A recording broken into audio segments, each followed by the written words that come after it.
Hi, I'm Jen Barnes, and you're about to experience how to ditch the old ways of doing things, embrace your neurodivergence, learn tips and tricks to function optimally, and love yourself, neurodivergence and all. Welcome to the Self Loved Woman podcast. Hey, it's Jen. I'm so glad you're here. Today, we're going to talk about a big topic that's probably going to turn off most of you because we've been trained to be turned off by it. We're going to talk about how one of the biggest catalysts for change has actually been stolen from women. And if you're like, yeah, I have a really hard time standing up for myself or making things in my life be different, then keep listening because this is for you. So you might be like, what is this thing that's stolen from us? And it's anger. Anger is stolen from us. And it's stolen from us in a lot of ways. And I'm going to share that later in our episode. But first, what I want to name is that as I bring up anger, and perhaps you feeling angry, or me as a woman feeling angry, maybe take a moment and notice what you experience in your body. Chances are, if you're like most women, there's a sense of uneasiness, a sense of, oh no, you can't do this, right? Or maybe you even think, oh, Jen has an anger problem because I'm going to talk about anger, right? Or maybe you think you have an anger problem because you feel angry. And we're really going to unpack that because a lot of times as a therapist, I have women come in to see me in my private practice and they tell me that when I'm like, oh, what are you in for? What brings you in? They say, oh, I have an anger problem. And when I lean in and get curious, it's not actually an anger problem. It's that they have rightful anger and they're having a hard time setting and maintaining boundaries and being treated fairly. And so I want to talk about rightful anger today and just honor that you may be feeling uncomfortable, especially if you're Gen X or older, maybe even the millennials. I've noticed in my practice that the Gen Zers are a lot more comfortable with their anger. Not all, but a lot of them seem more comfortable. But if you're Gen X or older, for sure, anger was not something that was really encouraged or even allowed in us as girls and even as women. So I want to unpack this a little bit today and just say that it's valid if you're uncomfortable with this conversation, or maybe even feel shame about it if you're like, oh no, I'm angry, because that could be another experience too. And the thing is, we're going to talk about how anger is a natural emotion that's trying to help us in some way. So if you are experiencing anger, it makes sense. And I want to talk about rightful anger in women. So, as we talk about rightful anger, I just want to name that there's a lot of reasons for us to be angry, right? Plentiful reasons for us to be angry, whether it's the continued inequality or inequity in our workplaces, in our homes, at the doctor, in schools, in society at large. We as women have plenty of reasons to feel angry, validly angry. And I suspect I don't have to remind us about things like inequitable pay, with Equal Pay Day this year in 2024 for quote unquote all women, which is really white women, was May 12th of 2024 is Equal Pay Day. So if you're not familiar with Equal Pay Day in the United States, that is the day that women would have to work to make what men made in the prior year. But here's what's like insane to me and completely unacceptable. Yeah, March 12th for white women, but when you look at Black women, Equal Pay Day is July 9th. Equal Pay Day for moms is August 7th this year in 2024. Equal Pay Day for Latino women is October 3rd. And this is like just awful. Equal Pay Day for Indigenous women in the United States of America in 2024 is November 21st. So if you're Indigenous, y'all are having to work almost a completely full extra year to make what men would make, white men would make. And if you're not feeling angry about that, I gotta believe you found a way to suppress your anger because it's just not okay. And remember, anger is an emotion that basically is like, yoo-hoo, there's a violation here. Something needs to be done about this. And it's like a huge catalyst for change. It's what we need to experience and feel to be able to even see a need for change and to be able to assert ourselves. If you're feeling angry, I also suppose I don't have to tell you about a study that just came out of the UK recently that 30% of men admitted to doing a task poorly on purpose so that their wife would never ask them to do that again. Now, that's how many admitted. And lately, we've been terming that weaponized incompetence, right? I have a really hard time wrapping my brain around that one. It's, do you love your wife? Do you see how stressed she is? Just to get out of helping around the house, you're going to do it bad and put it on her? Anyway, I just have a really hard time with that one.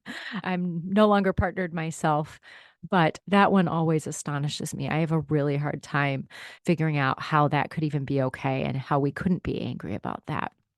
I suppose I also don't have to cite Maya Dunsbury's book, Doing Harm, the truth about how bad medicine and lazy science leaves women dismissed, misdiagnosed, and sick. That book, by the way, if you want to feel your anger, I will tell you, oh my gosh, it is rich with statistics and just lots of data on how women are not listened to or trusted when they talk about their bodies. But the other piece of it is that most medical research until even like through the 90s was done on men. There was even a study that she cites done on the impact estrogen has on heart disease, and they didn't have any women subjects in the study. That's insane, right? That was in the 90s, which, yeah, okay, 30 years ago, but for me, a Gen Xer, that feels like yesterday. That also feels insane to me. I can cite her. She says that often women's symptoms are brushed off as the result of depression, anxiety, or the all purpose favorite stress, and then goes on to talk about a lot of times our menstrual cycles can be blamed for medical problems we're having. Pregnant women or post pregnant women or perimenopausal or menopausal women. Like it's I don't want to say very rare, but it's less common to be taken seriously the first time. So it can take us years to get a right diagnosis, right? And so I'm not going to share like that whole book. This one really fires me up though, because as part of the medical community as a therapist, it disappoints me and angers me a lot. And if you're feeling pissed hearing about all this, that's valid. This stuff is maddening. And I'm trying to keep my voice relatively regulated so as not to dysregulate your nervous system. But oh my gosh, are you even kidding me? This stuff is nuts. It is just unacceptable. And I suspect if you're feeling pissed about it, you may have even come up with a different word like, yeah, that's frustrating, or oh, that's not okay, or yeah, that's annoying or irritating. And there's a reason for that. There's a reason for that. Because anger has not been something women were allowed to have throughout our lives. And as girls, we were taught to find and talk about their close relatives. But the problem is when you suppress big feelings, they have a way of coming out either in bursts of anger, and then we get called a bitch, or in body symptoms, right? Like eventually chronic illness. Rosalind Wiseman, actually, in her book, Queen Bees and Wannabes, talks about the problems with relational aggression in girls in the school system because girls are not taught to express their anger and assertively handle conflict. That in a different book I'm reading, by age 5, already girls are trying to stymie their anger because we've been taught it's not okay. So then the impact of this is there's much more relational aggression that goes on throughout our school years and even into adulthood. There can be some really icky dynamics in our workplaces, all because we never figured out or were allowed to figure out or even given tools to figure out like one, it's okay to feel angry. Two, anger is a healthy emotion that tells you something's off and that you need to do something about it. And three, It's one that inspires us to be assertive and direct and communicate in strong ways that make change. And in her book, Rage Becomes Her, I forgot the author's name. I'll put it in the show notes. In that book, the author talks about how it's in the patriarchy's best interest that women don't have access to anger because the men in power know that when women are angry, that motivates us to advocate for change, to actually stand up for ourselves, to demand that things be different, to demand that things change. And so this has been very intentional to keep women down. If you think about it, even as recently as the 1950s and 60s, women really weren't working outside the home that much or even encouraged to as recently as then, in some cases, not allowed to.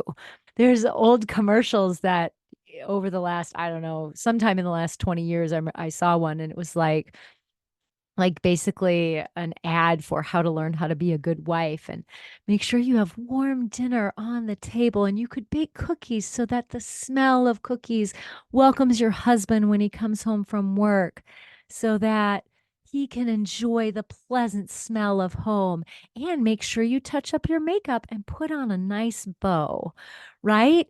I don't know about you, but to me, that says don't be angry. Don't be yourself, do everything for your husband. And clearly, this also centers heterosexual marriage as the only path, right, for women. And back then, in some ways, it probably was.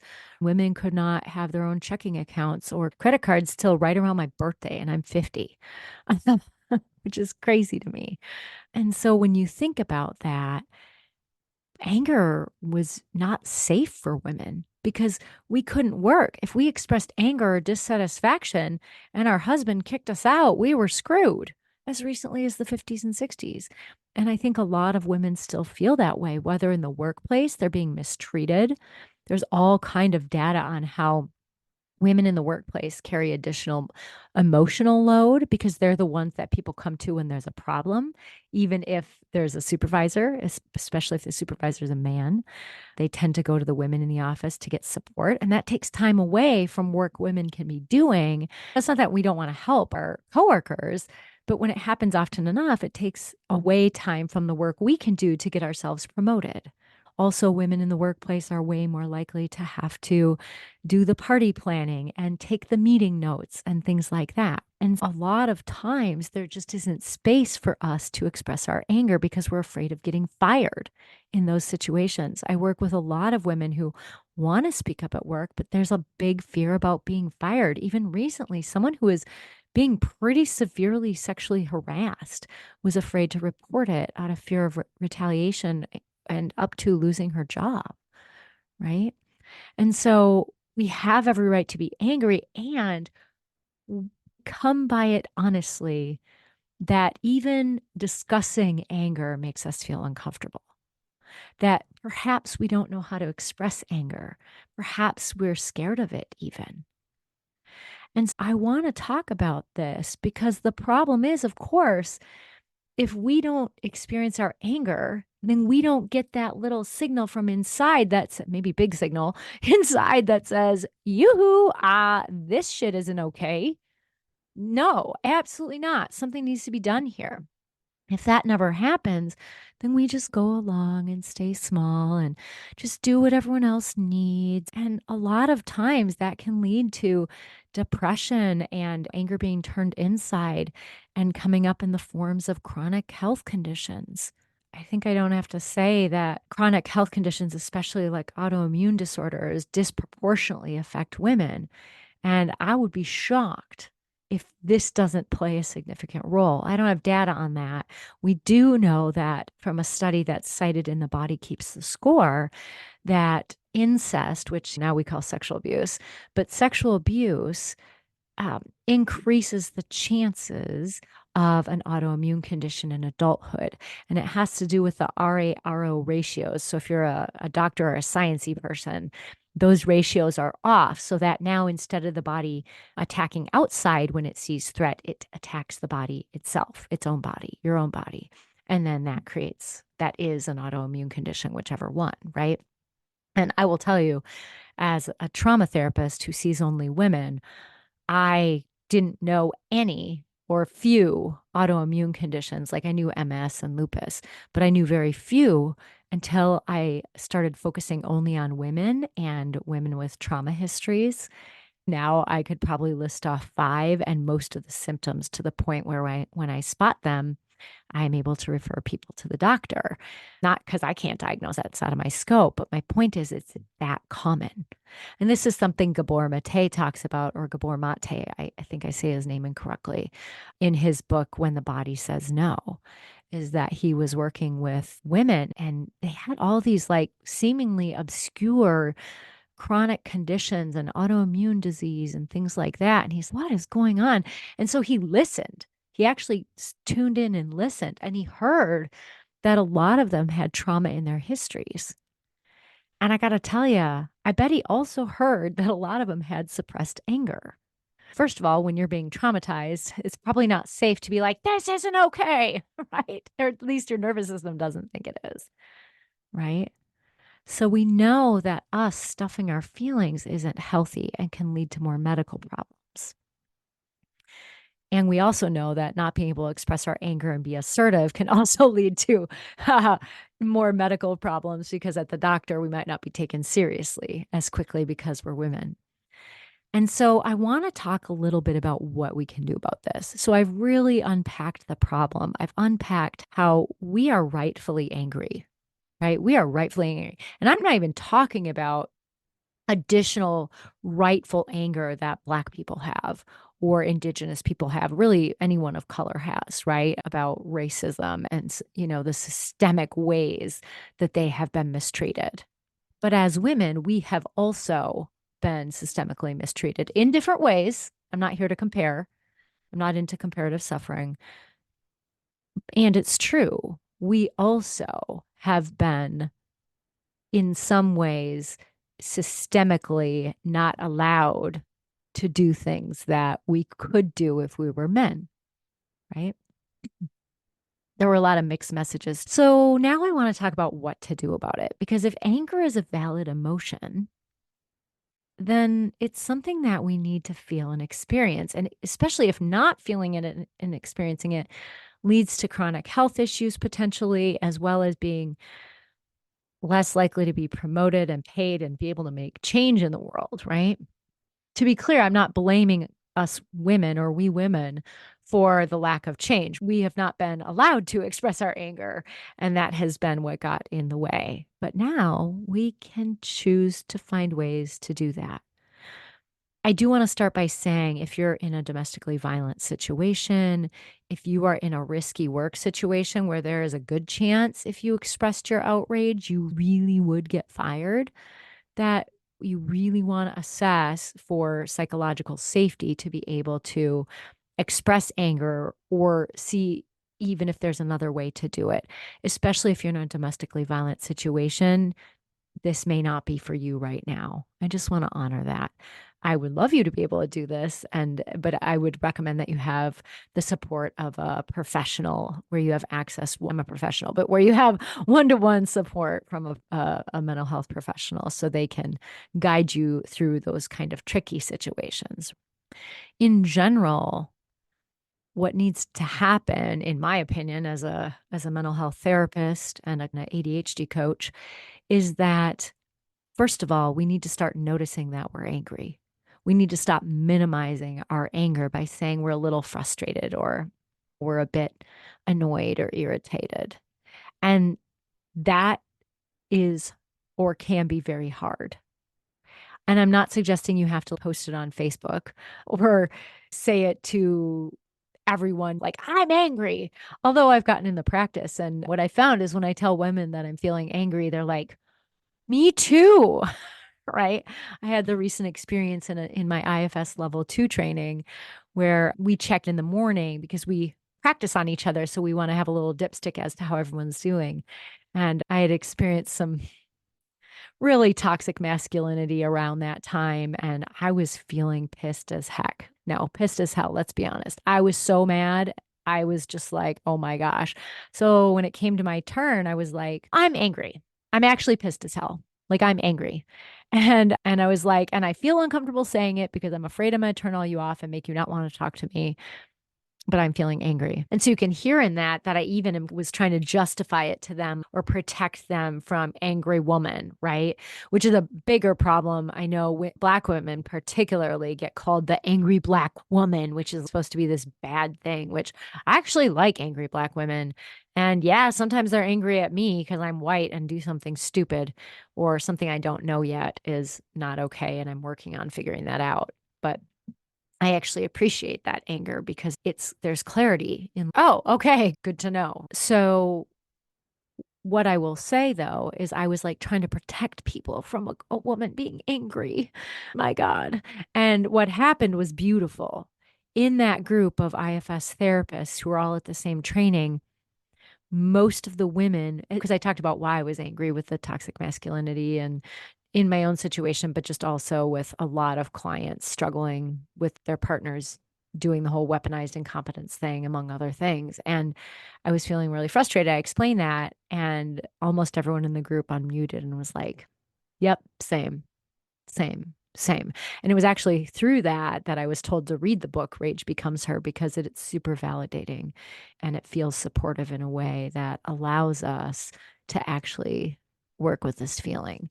But the first thing we have to do, maybe not even talking about it with someone, is admit it to ourselves. That might be hard because you might not know what anger actually feels like anymore if you've been stuffing it or minimizing it into something like, I feel grumpy, or which is fine. Like, I'm not judging anyone who does that. I know I've certainly done it, but see if you can start to notice, oh, what does anger feel like in your body? See if you can notice, what does anger feel like in your body? And then when you're feeling angry, see if you can accurately name, yeah, I'm feeling angry. Perhaps sort through, what am I feeling angry about?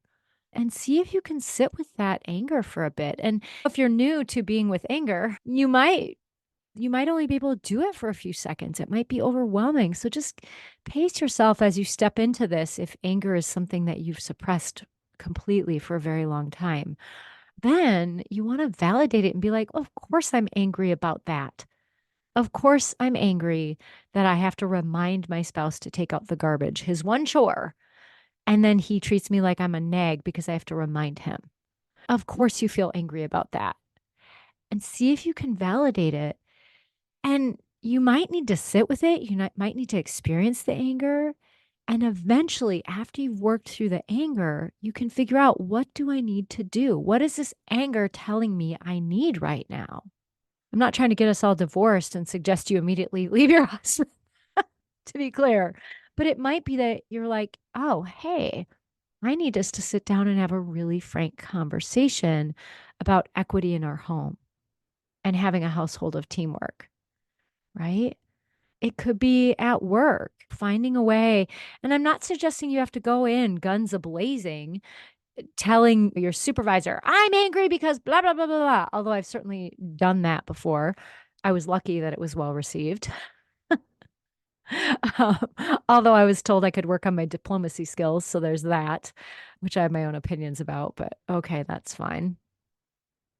But there are ways to say, I'm feeling angry about this. And here's some ideas about what I would like to see happen. Or here's what I feel angry about. Here's what's not okay for me. Set the boundary, what's okay, what's not okay. And here's what I'd like to see instead. Or I'm open to having a conversation about how we can shift this, right? I found that even like lately, if I'm on a service call, with someone, like I recently had, oh my gosh, major challenges with a company who is installed my garage door last June and just, oh my gosh, told the wrong information. And my car was locked in my garage because the garage door was slanted and stuck closed. So I really needed it fixed quickly. And it was just one like they said, oh yeah, someone will come out tomorrow. No one came out tomorrow. And so it was just like one thing after another. It should be under warranty. Oh, it's not under warranty. Like all this stuff. And I was feeling really angry. And in those situations, they get you on the phone. They're like, oh, hi, this is so and so. How are you doing? And I say, actually, I'm feeling pretty angry and frustrated. And I'm not angry at you, to be clear. I'm hoping you can help me, though, because I'm feeling really angry about this situation. And I actually find that works fine because I'm owning my anger. I'm not putting it on them because this customer service rep, it's not their fault.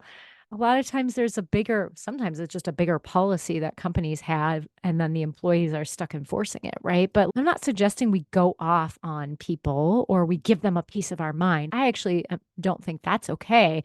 I actually think that's what happens when we suppress our anger.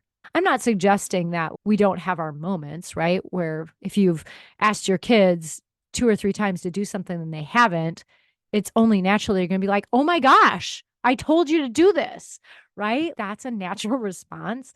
And I will tell you, even as a trained therapist with my nieces, there have been times when I was in charge of them for a weekend, especially because I'm not used to being around kids because I don't have any of my own, even though I'm good with them. I would ask them to stop fighting with each other, which they usually don't do in front of me. I remember this specifically, though. We were in the kitchen and they were fighting with each other. I was like, okay, ladies, I need us to figure out, I need you to start working on a solution, right? I was letting them work it out for a while. And I was like, then one of them hit the other one. I was like, okay, that's enough. And didn't handle it well. And then they kept going with each other. And then I did raise my voice. So I was like, that's it. And I'm a therapist. I could have handled this more effectively, but I was frustrated and angry. I don't like them hitting each other like that. I love them both. And to be fair, they don't do that often, much less often than my sister and I used to do when we were young. But again, so much of what's going on. And to be clear, I wasn't suppressing their anger. I just wanted them to not hurt each other. So to be clear, but it's something to be mindful of, though, right? What messages are we sending the girls in our lives about if it's okay to be angry? Because feeling angry is okay, right? It's just that most often we want to try and work with our anger instead of spewing it out at others. We want to use our anger as a catalyst for change to motivate us to action. That doesn't mean we never raise our voice. There are times where we're going to be like, listen, this is not okay. That's true. It's just that we also want to take responsibility for our anger and work through it. So I hope this helps. This is a big topic. I don't expect this is something we're going to solve in a 30-minute podcast. Um, at the same time, felt it was important to speak to because I hear from so many women in my therapy practice, especially, but also in my coaching work, about how angry they feel about all of the inequity in their homes, at work, in society, at the doctor, at school. And we're getting tired of it. We're getting tired of it, especially because we're seeing men who are supposedly in charge. I would just call them politicians versus leaders.